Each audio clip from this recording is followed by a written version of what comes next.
I'm Bob Munro. I'm best known in Kenya as the oldest Mathare youth, but I also have another life which first brought me to Kenya in 1977. MYSA was nominated for the Nobel Peace Prize. About 2 weeks later, Wangari almost killed me in Mathare.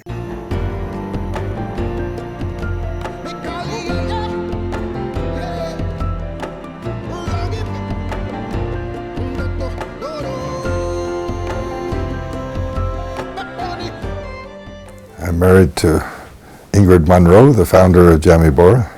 We have a little United Nations family of 5 children, and that's the whole family. This is our oldest daughter, Mia, from Korea, Camila, Waithaka, Karithi, and our youngest son, Mina, and my wife, Ingrid, of course. And so when we were adopted by Waithaka back in the late 90s, it was a case brought up under the old colonial law which forbid interracial adoptions.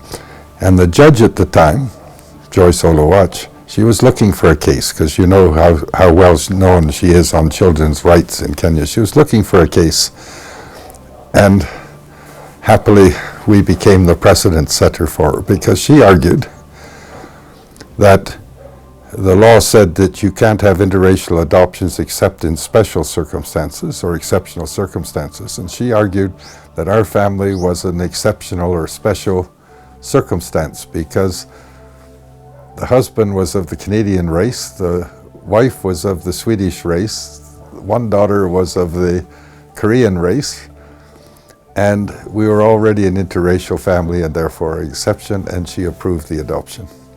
And that became a precedent-setting case in Kenya adoption history. I was introduced to real life in Kenya much earlier by Father Arnold Grohl, the founder of the Ndugu Society, who I'd met in the early 80s when I was coming here 3-4 times a year as an advisor to the executive director of Habitat and the executive director of UNEP. And I met Father Grohl, who insisted I join him. That was in the early 80s. I insisted I join him on some weekends while I was here, and we went out to Mathare together. And I saw the work that he was doing. So when I moved here, when our family moved here in '85, he then insisted I also do something in Mathare. And so he was the one who encouraged me and pushed me to start MYSA. But between '87 and '95, no aid agency took sport as a serious development activity. So in my other life, I was working with the aid agencies on environmental issues.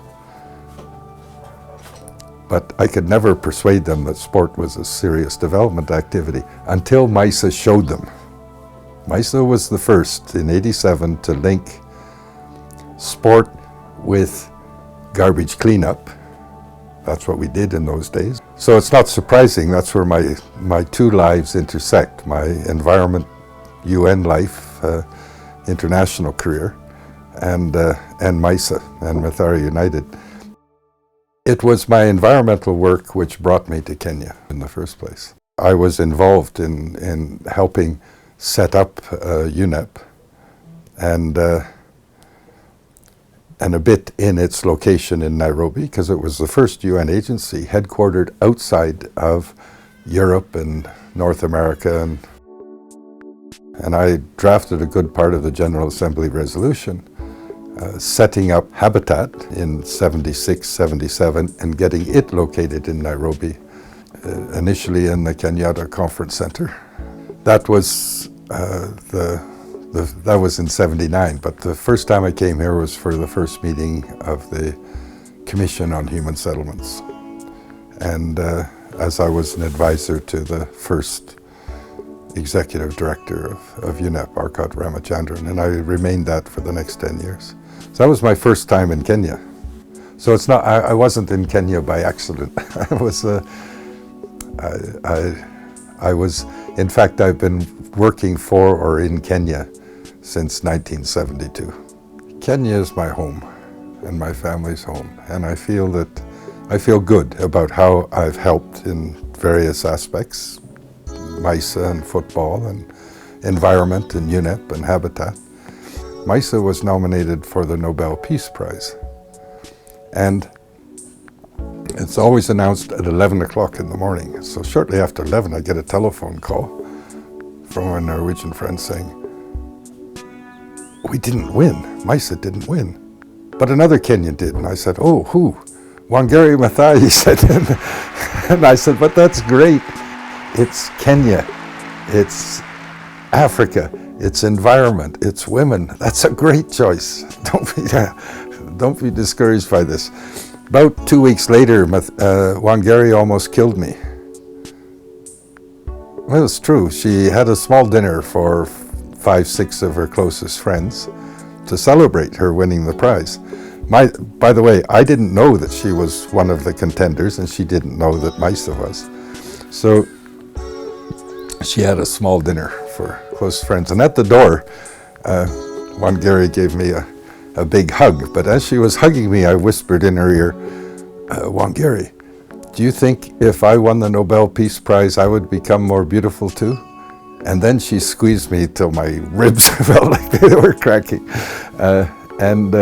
Yeah, we had a lot of good moments together, and sometimes sadness as well, of what didn't happen, what should have happened and what didn't happen. But on balance, yes, there's been a significant improvement both in Kenya and globally on environmental issues and moving towards sustainable development. It's just not enough is happening fast enough. And in some cases, like on climate change, we've gone backwards in the last few years, and that's a big disappointment. Because that's, when you're working with youth, it's you, the youth, who are going to pay the price, not us. We won't be around in 20 years and 30 years from now when the really serious water crises are striking and the climate change-induced problems are occurring here in Kenya and globally. And so what our generation, some of us were able to try to do something, but what our generation hasn't done and the generations following us are going to impact, sadly and significantly, on your lives 20, 30 years from now. So that's why I say not enough has happened fast enough, and it's still not happening fast enough. This ball is the most expensive football in the world by far. MYSA were the global pioneers on linking sport for development. This was a development project that used football as a starting point. It would start generating its own leaders, who would then become the heroes and role models for the younger generation.